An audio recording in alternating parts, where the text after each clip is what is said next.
अस्सलाम वालेकुम दोस्तों, सत श्री अकाल। की हाल चाल है? ठीक ठाक। उम्मीद करदा कि सारे ਜਿਹੜੇ ਸੱਜਣ ਬੇਲੀ ਦੋਸਤ ਜਿਤਨੇ ਵੀ ਹੈ ਨੇ ਸਾਰੇ ਠੀਕ ਠਾਕ ਖੈਰ ਖਰੀਅਤ ਦੇ ਨਾਲ ਹੋਣਗੇ। ਮਾਰਚ ਦਾ ਮਹੀਨਾ ਚੱਲ ਰਿਹਾ ਤੇ ਸੋਚਿਆ ਕਿ ਦੋਸਤਾਂ ਦੇ ਨਾਲ ਇਸ ਮਹੀਨੇ ਮਾਰਚ ਦਾ ਜਿਹੜਾ ਮਹੀਨਾ ਹੈ ਇਹਦੇ ਹਵਾਲੇ ਨਾਲ ਕੁਝ ਗੱਲਬਾਤ ਕੀਤੀ ਜਾਵੇ। ਇਹ ਮਹੀਨਾ ਸਾਡੇ ਪੰਜਾਬੀਆਂ ਲਈ ਕਿਤਨੀ ਇੰਪੋਰਟੈਂਸ ਰੱਖਦਾ ਹੈ, ਕਿਤਨੀ ਇਹਦੀ ਖਾਸੀਅਤ ਹੈ, ਉਹ ਖਾਸੀਅਤ ਚੰਗੀ ਹੈ ਜਾਂ ਮਾੜੀ ਹੈ, किस हवाले नाल इंपोर्टेंस रखता है। अगर असी हिस्टरी के उत्ते झाती मारीए, अपनी तारीख के उत्ते अपने पिछोकड़ बारे अगर असी गल करिए तो मार्च के महीने विच ही भगत सिंह नूं फांसी चढ़ाया गया और मार्च के महीने दे विच ही दुल्ला भट्टी नूं शहीद किया गया और मार्च के महीने विच ही पंजाब दी एजुकेशन दा बेड़ा गर्क करन लई और पंजाबी ज़बान दा बेड़ा गर्क करन लई पंजाबी कायदे जिहड़े सन वो साड़े गए 29 मार्च नूं। अगर देखा जाए तो साडी जिहड़ी कौम है वो इस बारे उन्हां नूं जानकारी होनी चाहिए है। साडे माशाअल्लाह बड़े पढ़े लिखे फिलासफर पंजाब दे बहुत सारे है ने और साडे बहुत सारे इदारियां दे विच लगे हुए ने, लेकिन माफ़ी दे नाल अपनी साड़ी जिहड़ी पंजाबी कौम की हिस्टरी है वो बारे बड़ा घट पता है सानू। साड़ी जिहड़े बहुत सारे हीरोज़ ने जिहड़े हज़रत सलाहुद्दीन अयूबी या फिर होर बहुत सारे जिहड़े साडे अरब हीरोज़ ने उन्हां दे बारे तो सानू बहुत कुछ पता है, लेकिन जिहड़ी मिट्टी दे विच असीं जम्मे पले हाँ, जिहड़ी मिट्टी दे असीं रहण वाले हाँ, उन्हां दे जिहड़े हीरोज़ ने या जिहड़ी साडी अपनी हिस्टरी है माफ़ी दे नाल उस दे बारे सानू नहीं जानकारी नहीं है, दिती भी नहीं गई। ये भी एक हकीकत है कि वो जानकारी जिहड़ी है वो दिती भी नहीं गई। और पहले मैं थोड़ी बहुत गल करांगा दुल्ला भट्टी शहीद के हवाले नाल गल कर लेना। सारे दोस्तों को पता है कि दुल्ला भट्टी शहीद जिहड़ा है वो मुगलों के खिलाफ लड़ते हुए मुजाहमत करते हुए शहीद होया। उहदा प्यो उहदा दादा वो सारे इसे मामले दे, क्योंकि मुगलों आउटसाइडर समझते सन और आउटसाइडर वो है सन और समझते सन कि उन्होंने पंजाब के उत्ते या इत्थे कब्जा किया होया और असी पंजाबी कौम उन्होंने या किसी के भी कब्जे नूं असी नहीं मनते। और दुल्ला भट्टी के जिहड़े वालद सन उन्होंने जिहड़ा दादा सी वो सारे इस काम दे विच शहीद हो गए मुगलों के खिलाफ मुजाहमत करते हुए। दुल्ला भट्टी के हवाले नाल अगर मैं गल करां तो साडे जिहड़े मोस्टली जिहड़े साडे लोग ने उन्होंने एक ये दस्सिया जाता है कि दुल्ला भट्टी जिहड़ा सी वो एक उन्होंने बड़ी माफ़ी दे नाल एक डाकू सी, लुटदा हुंदा सी, अमीरां नूं गरीबां दे विच वंड दिंदा हुंदा सी। लेकिन मेरी जिहड़ी ज़ाती अगर एक गल दसां अपनी सोच दे हवाले नाल, ये सांदलबार दा इलाका तुसीं देखो कित्थों दी लैके कित्थे तिकर है और ये सारा सांदलबार दा इलाका उहदे दादे दे नां दे उत्ते बनिया होया है।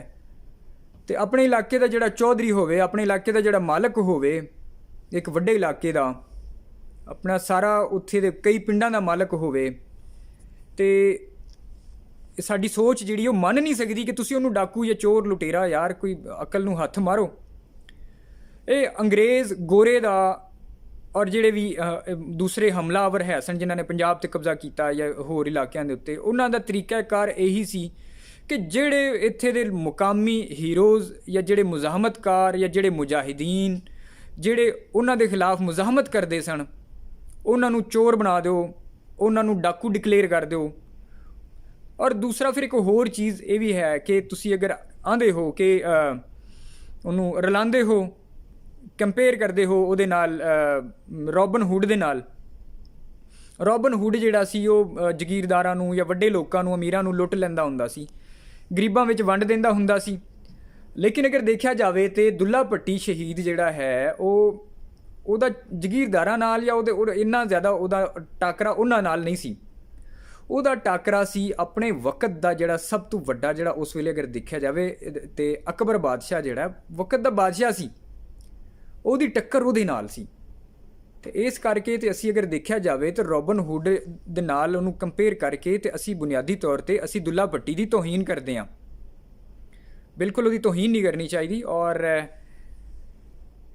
बड़े दुख की गल है ਕਿਉਂਕਿ ਮੈਂ ਇੱਥੇ ਇਸਲਾਮਾਬਾਦ ਰਹਿਣਾ, ਇੱਥੇ ਰੋਡਾਂ ਨੇ ਮੁਖਤਲਿਫ ਫੰਕਸ਼ਨ ਕਰਨ ਵਾਲੇ ਹਾਲ ਵੀ ਹੈ ਨੇ ਜਿੱਥੇ ਡਿਫਰੈਂਟ ਫੰਕਸ਼ਨ ਹੁੰਦੇ ਨੇ।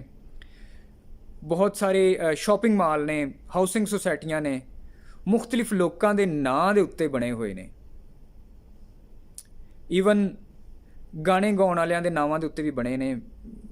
ਮਾੜੀ ਗੱਲ ਨਹੀਂ ਹੈ, ਮੈਂ ਕਹਿੰਦਾ ਬਹੁਤ ਅੱਛੀ ਗੱਲ ਹੈ। ਨੁਸਰਤ ਫਤਿਹ ਅਲੀ ਖਾਨ ਰੋਡ ਜਾਂ ਇਸ ਤਰੀਕੇ ਨਾਲ ਟ੍ਰਿਬਿਊਟ ਹੈ ਨਾ, ਦੇਖੋ ਤੁਸੀਂ ਟ੍ਰਿਬਿਊਟ ਦਿੰਦੇ ਹੋ, ਬਹੁਤ ਅੱਛੀ ਗੱਲ ਹੈ। ਇਸੇ ਤਰ੍ਹਾਂ ਬਹੁਤ ਸਾਰੇ ਸਾਡੇ ਪਸ਼ਤੂਨ ਹੀਰੋਜ਼ ਦੇ ਨਾਂ ਦੇ ਉੱਤੇ ਵੀ ਇੱਥੇ ਰੋਡਾਂ ਦੇ ਨਾਂ ਬਣੇ ਹੋਏ ਨੇ, ਬਹੁਤ ਅੱਛੀ ਗੱਲ ਹੈ, ਮੈਂ ਕਹਿੰਦਾ ਮਾੜੀ ਗੱਲ ਨਹੀਂ ਹੈ। ਲੇਕਿਨ ਕਿਆ ਦੁੱਲਾ ਭੱਟੀ ਇੱਥੇ ਕਿਸੇ ਕੌਮ ਦਾ ਹੀਰੋ ਨਹੀਂ ਸੀ? ਰਾਏ ਅਹਿਮਦ ਖਰਲ ਕਿਸੇ ਕੌਮ ਦਾ ਹੀਰੋ ਨਹੀਂ ਸੀ? ਉਹਨਾਂ ਦੇ ਨਾਂ ਦੇ ਉੱਤੇ ਮੈਨੂੰ ਇੱਥੇ ਇਸਲਾਮਾਬਾਦ ਦੇ ਵਿੱਚ ਤੇ ਕੋਈ ਕਿਸੇ ਨਾ ਰੋਡ ਦਾ ਨਾਂ ਨਜ਼ਰ ਆਉਂਦਾ, ਨਾ ਕਿਸੇ ਵੱਡਾ ਜਿਹੜਾ ਕੋਈ ਹਾਲ ਹੈ, ਆਡੀਟੋਰੀਅਮ ਹੈ, ਉਹਦੇ 'ਚ ਮੈਨੂੰ ਤੇ ਕਿਸੇ ਦਾ ਨਾਂ ਦੇ ਨਾਲ ਉਹ ਨਹੀਂ ਨਜ਼ਰ ਆਉਂਦਾ। ਜਿਸ ਵੇਲੇ ਸਾਨੂੰ ਕਿਸੇ ਚੌਂਕ ਦਾ ਨਾਂ ਨਹੀਂ ਰੱਖਿਆ ਹੋਇਆ ਇੱਥੇ। ਹੁਣ ਮੈਂ ਪਿੰਡੀ ਭੱਟੀਆਂ ਦਾ ਰਹਿਣ ਵਾਲਾ, ਯਕੀਨ ਕਰੋ ਕਿ ਮੈਨੂੰ ਇੱਥੇ ਜਿਸ ਵੇਲੇ ਆਇਆ ਤੇ ਮੈਨੂੰ ਤਾਂ ਖੁਦ ਪਿੰਡੀ ਭੱਟੀਆਂ ਦੇ ਰਹਿਣ ਵਾਲੇ ਲੋਕਾਂ ਨੂੰ ਵੀ ਇਹ ਸਿਰਫ ਪਤਾ ਹੈ ਕਿ ਦੁੱਲਾ ਭੱਟੀ ਇੱਥੇ ਕੋਈ ਹੈ ਸੀ, ਲੇਕਿਨ ਹਿਸਟਰੀ ਦੇ ਬਾਰੇ ਨਹੀਂ ਪਤਾ, ਕਿਉਂਕਿ ਕਈ ਸਾਲ ਗੁਜ਼ਰ ਗਏ ਨੇ, ਦੱਸਿਆ ਨਹੀਂ ਜਾਂਦਾ, ਕਿਸੇ ਸਿਲੇਬਸ ਦਾ ਹਿੱਸਾ ਇਸ ਤਰੀਕੇ ਨਾਲ ਨਹੀਂ ਬਣਾਇਆ ਗਿਆ ਕਿ ਅਸੀਂ ਉਹਨੂੰ ਬਤੌਰ ਹੀਰੋ ਅਸੀਂ ਉਹਨੂੰ ਕੰਸੀਡਰ ਕਰੀਏ ਔਰ ਉਹਨੂੰ ਬਤੌਰ ਹੀਰੋ ਡਿਸਕਸ ਕਰੀਏ। ਬਹੁਤ ਅਰਸਾ ਪਹਿਲੇ ਕਿਧਰੇ ਕੋਈ ਫਿਲਮ ਵੀ ਬਣੀ ਹੈ ਐਸੀ, ਲੇਕਿਨ ਔਰ ਇੱਕ ਡਰਾਮਾ ਵੀ ਕਾਫੀ ਅਰਸਾ ਪਹਿਲੇ ਬਣਿਆ ਸੀ, ਲੇਕਿਨ ਮੇਰੇ ਖਿਆਲ ਵਿੱਚ ਇਹਨੂੰ ਮਜ਼ੀਦ ਅੱਗੇ ਇਸ ਚੀਜ਼ ਨੂੰ ਲੈ ਕੇ ਜਾਣ ਦੀ ਜ਼ਰੂਰਤ ਹੈ। ਇਹਨਾਂ ਦੇ ਉੱਤੇ ਲਿਖਿਆ ਜਾਣਾ ਚਾਹੀਦਾ ਹੈ ਔਰ ਅਖਬਾਰਾਂ ਵਿੱਚ ਹੋਣਾ ਚਾਹੀਦਾ। ਅਖਬਾਰਾਂ ਵਿੱਚ ਮਾਸ਼ਾਅੱਲਾ ਬਹੁਤ ਸਾਰੇ ਸਾਡੇ ਪੰਜਾਬੀ ਸਾਫੀ ਹੈ ਨੇ, ਅਖਬਾਰਾਂ ਵਿੱਚ TV ਚੈਨਲਸ 'ਤੇ ਬੈਠੇ ਹੋਏ ਨੇ, ਕੋਈ ਕਰੰਟ ਅਫੇਅਰ ਪ੍ਰੋਗਰਾਮ ਜਾਂ ਕੋਈ ਉਹਦੇ ਵਿੱਚ ਡਿਸਕਸ ਨਹੀਂ ਕਰਦਾ। ਹੋਣਾ ਚਾਹੀਦਾ, ਡਿਸਕਸ ਹੋਣਾ ਚਾਹੀਦਾ। ਆਪਣੇ ਆਪਣੇ ਹੀਰੋਜ਼ ਨੂੰ ਟ੍ਰਿਬਿਊਟ ਪੇਸ਼ ਕਰੋ। ਤੁਸੀਂ ਜਿਹੜੇ ਪੰਜਾਬ ਦੇ ਪੰਜਾਬੀ ਜਰਨਲਿਸਟ, ਜਿਹੜੇ ਐਂਕਰ, ਜਿਹੜੇ ਹੋਸਟ ਬੈਠੇ ਨੇ, ਉਹਨਾਂ ਨੂੰ ਚਾਹੀਦਾ ਕਿ ਆਪਣੇ ਪੰਜਾਬੀ ਹੋਣ ਦਾ ਵੀ ਹੱਕ ਅਦਾ ਕਰੋ। ਫਿਰ ਅਸੀਂ ਗੱਲ ਕਰਦੇ ਹਾਂ, ਅਗਰ ਥੋੜ੍ਹੀ ਜਿਹੀ ਮੈਂ ਗੱਲ ਕਰਾਂ ਭਗਤ ਸਿੰਘ ਸ਼ਹੀਦ ਦੇ ਹਵਾਲੇ ਨਾਲ, ਤੇ ਦੇਖੋ ਇਨਕਲਾਬ ਜਿਹੜੇ ਹੁੰਦੇ ਨੇ ਨਾ, ਕਈ ਲੋਕ ਇਹ ਕਹਿੰਦੇ ਨੇ ਕਿ ਯਾਰ ਉਹਦੀ ਕੀ ਐਫਰਟ ਸੀ, ਇੱਕ ਉਹਨੇ ਬੰਬ ਸੁੱਟਿਆ ਸੀ ਅਸੈਂਬਲੀ ਦੇ ਵਿੱਚ, ਕੁਝ ਲੋਕਾਂ ਦਾ ਕਹਿਣਾ ਹੈ, ਮੰਨਣਾ ਹੈ, ਤੇ ਇਹ ਕਿਹੜੀ ਮਤਲਬ ਮੁਜ਼ਾਹਮਤ ਹੋ ਗਈ ਅੰਗਰੇਜ਼ਾਂ ਦੇ ਖਿਲਾਫ ਜਾਂ ਕੋਈ ਵੱਡੇ ਲੈਵਲ ਦੀ। ਲੇਕਿਨ ਦੇਖੋ ਕੋਈ ਸ਼ਹਾਦਤ ਇਸ ਤਰ੍ਹਾਂ ਦੀ ਹੁੰਦੀ ਹੈ, ਕੋਈ ਮੌਤ ਬੰਦੇ ਦੀ ਇਸ ਤਰ੍ਹਾਂ ਦੀ ਹੁੰਦੀ ਹੈ ਜਿਹਦੇ ਪਿੱਛੇ ਕਰਕੇ ਇੱਕ ਪੂਰੀ ਤਹਿਰੀਕ ਉੱਠ ਜਾਂਦੀ ਹੈ। ਭਗਤ ਸਿੰਘ ਦੇ ਹਵਾਲੇ ਨਾਲ ਵੀ ਇਹੀ ਹੋਇਆ ਸੀ। ਜਿਵੇਂ ਹੁਣ ਕਸ਼ਮੀਰ ਦੇ ਵਿੱਚ ਬੁਰਹਾਨ ਵਾਨੀ ਸ਼ਹੀਦ ਜਿਹੜਾ ਹੈ, ਉਹਨੇ ਸ਼ਹਾਦਤ ਹਾਸਿਲ ਕੀਤੀ। ਹਾਲਾਂਕਿ ਕਾਫੀ ਅਰਸੇ ਤੋਂ ਕਸ਼ਮੀਰ ਦਾ ਮਸਲਾ ਚੱਲ ਰਿਹਾ ਸੀ, ਲੇਕਿਨ ਬੁਰਹਾਨ ਵਾਨੀ ਸ਼ਹੀਦ ਤੋਂ ਬਾਅਦ ਇੱਕ ਬਹੁਤ ਵੱਡਾ ਇੱਕ ਤਹਿਰੀਕ ਜਿਹੜੀ ਹੈ ਉਹਨੂੰ ਇੱਕ ਨਵੀਂ ਰੂਹ ਮਿਲ ਗਈ। ਇਸੇ ਤਰ੍ਹਾਂ ਜਿਸ ਵੇਲੇ ਭਗਤ ਸਿੰਘ ਜਿਹੜਾ ਹੈ ਉਹਨੂੰ ਫਾਂਸੀ 'ਤੇ ਚੜ੍ਹਾਇਆ ਗਿਆ, ਤੇ ਉਸ ਤੋਂ ਪਿੱਛੇ ਜਿਹੜੀ ਤਹਿਰੀਕ ਸੀ ਉਹਨੂੰ ਇੱਕ ਨਵੀਂ ਰੂਹ ਮਿਲੀ। ਉਹ ਤਹਿਰੀਕ ਦੇ ਵਿੱਚ ਇੱਕ ਨਵੀਂ ਜਾਨ ਆ ਗਈ, ਜਿਹਦੇ ਕਰਕੇ ਜਿਹੜਾ ਲਾਜ਼ਮੀ ਗੱਲ ਹੈ, ਜਿਸ ਵੇਲੇ ਤਹਿਰੀਕ ਨੂੰ ਜ਼ੋਰ ਮਿਲਦਾ ਹੈ ਤੇ ਜਿਨ੍ਹਾਂ ਦੇ ਖਿਲਾਫ ਜ਼ੋਰ ਹੁੰਦਾ ਹੈ ਉਹਨਾਂ ਦੇ ਉੱਤੇ ਬਹੁਤ ਅੱਛਾ ਅਸਰ ਪੈਂਦਾ ਹੈ। ਔਰ ਦੂਸਰਾ ਫਿਰ ਇਹ ਵੀ ਹੈ ਕਿ ਜਿਹੜੀਆਂ ਜ਼ਿੰਦਾ ਕੌਮਾਂ ਹੁੰਦੀਆਂ ਨੇ ਉਹ ਮੁਜ਼ਾਹਮਤ ਕਰਦੀਆਂ ਨੇ, ਉਹ ਗੁਲਾਮੀ ਜਿਹੜੀ ਹੈ, ਗੁਲਾਮੀ ਦਾ ਜਿਹੜਾ ਤੌਕ ਹੈ ਉਹ ਆਪਣੇ ਗਲ ਵਿੱਚ ਨਹੀਂ ਪਾਉਂਦੀਆਂ। ਕਹਿੰਦੇ ਨੇ ਨਾ ਕਿ ਆਜ਼ਾਦੀ ਦੀ ਸੁੱਕੀ ਰੋਟੀ ਜਿਹੜੀ ਹੈ ਉਹ ਸਾਨੂੰ ਚੰਗੀ ਹੈ, ਸੋਨੇ ਦੀ ਜ਼ੰਜੀਰ ਅਗਰ ਅਸੀਂ ਆਪਣੇ ਗਲੇ ਦੇ ਵਿੱਚ ਪਾ ਲਵੀਏ, ਚੇਨ ਪਾ ਕੇ ਕਿਸੇ ਦੇ ਹੱਥ 'ਚ ਫੜਾ ਦੇਵੀਏ, ਉਹਦੇ ਨਾਲੋਂ ਸਾਨੂੰ ਬਹੁਤ ਚੰਗਾ ਹੈ ਕਿ ਅਸੀਂ ਸੁੱਕੀ ਰੋਟੀ ਘਰ ਬਹਿ ਕੇ ਆਰਾਮ ਨਾਲ ਖਾਵੀਏ। ਔਰ ਦੂਸਰੀ ਫਿਰ ਮੈਂ ਹੁਣ ਗੱਲ ਕਰਾਂਗਾ ਮਾਰਚ ਦੇ ਹਵਾਲੇ ਨਾਲ ਹੀ, ਜਿਹੜੀ ਮੈਂ ਗੱਲ ਕਰ ਰਿਹਾ ਸੀ, ਪੰਜਾਬੀ ਕਾਇਦੇ ਜਿਹੜੇ ਨੇ।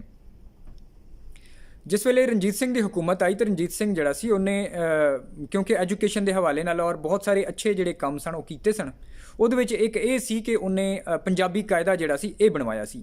ਮਾੜੀ ਗੱਲ ਮੈਂ ਰਣਜੀਤ ਸਿੰਘ ਦੇ ਹਵਾਲੇ ਨਾਲ ਇਹ ਕਰਾਂਗਾ ਕਿ ਰਣਜੀਤ ਸਿੰਘ ਨੇ ਉਸ ਵੇਲੇ ਪਰਸ਼ੀਅਨ ਜਿਹੜੀ ਜ਼ਬਾਨ ਸੀ, ਪੰਜਾਬੀ ਜ਼ਬਾਨ ਦੀ ਬਜਾਏ ਫਾਰਸੀ ਜ਼ਬਾਨ ਸੀ, ਉਹਨੂੰ ਦਫ਼ਤਰੀ ਜ਼ਬਾਨ ਦੇ ਤੌਰ 'ਤੇ ਉਹਨੂੰ ਲਾਗੂ ਕੀਤਾ।